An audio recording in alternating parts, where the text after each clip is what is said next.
Hey there, Steve here. I've got the project for somebody who is, I've got a few people in mind, but if you're not savvy with Excel, then maybe I could find somebody who is a little bit more savvy. But it's going to entail the trade management performance or the trade performance. So under control panel, new trade performance, you want to change this. It defaults to summary. You want to change it to trades. My filter is on. Yours will probably come in as off, so just turn that on. If you have a lot of accounts, you might have to, open that up to see them. But what I'm looking to do is get these three numbers: the MAE, which is the maximum adverse excursion, the favorable excursion, and the end trade drawdown. I'm trying to get these numbers. The spreadsheet that I have does this automatically for us, but I'm not at that point where I want to start dumping in the data yet because we're making a lot of changes. So this is only going to be good is if you have a chart that's running for a while.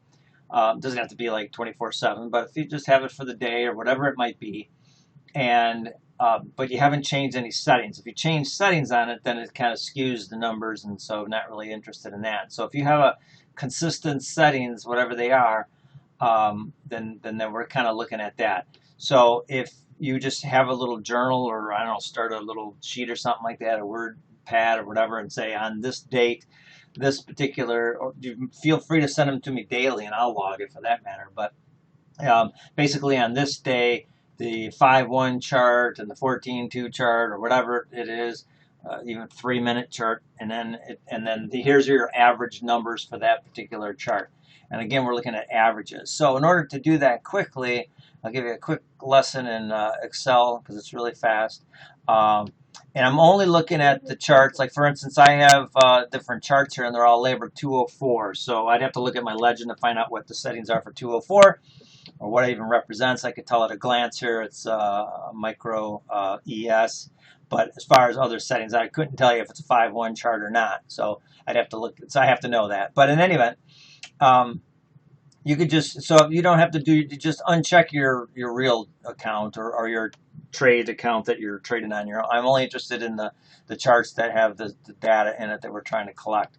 So the best way to do that, again, is you're in trades, just right click anywhere in this box and go to export and just type a gibberish because we're not going to save it. It's just going to open up Excel and blow that up. And so the way it comes in over from Ninja is it comes over as text. If you notice this, if you hover over this, it'll say the number of cells is formatted as text. You can tell also because it's a left flush.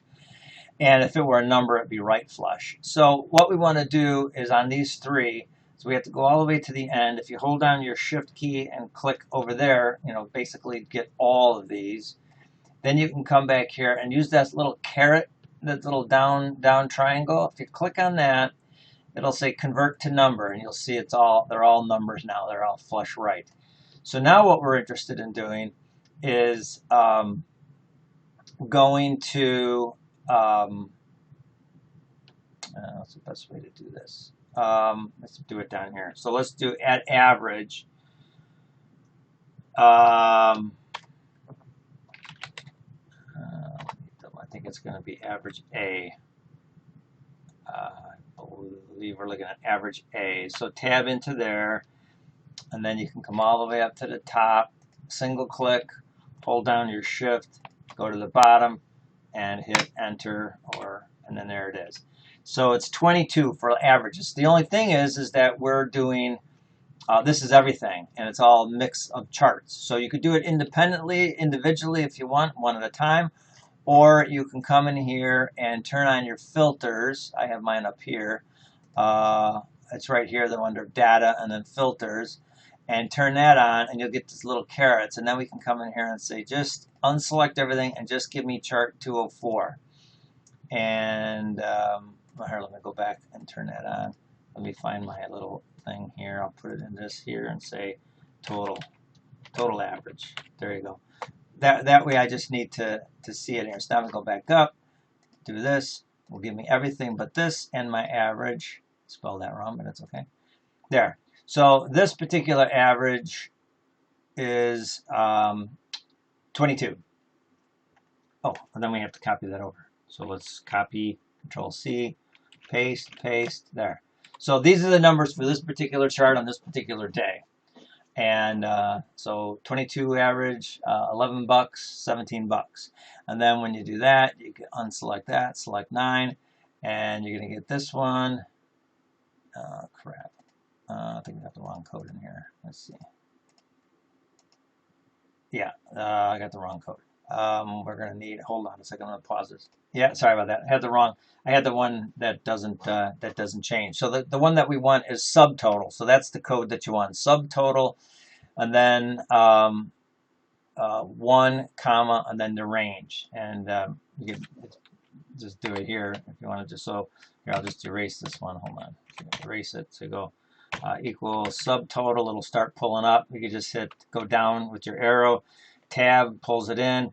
1, you can just tab again because we want the 1 comma and then your range. So in any event, that's what we want. That's the code. And then once you have it, just copy it over. That's fine. And there we go. So this is 12 bucks, 35.19. There's a big loser there. Okay, or that's a big drawback there. Okay. Anyway, so then you do it for the next one, and it'll change for you. So it's 12.36, and then just grab the next one. 12 is going to be that one there, and so on. So that's what we need. So if you have any problems with that, let me know. I can give it to somebody else that's a little bit more savvy with Excel, or you could learn that too. Okay, thanks. Bye.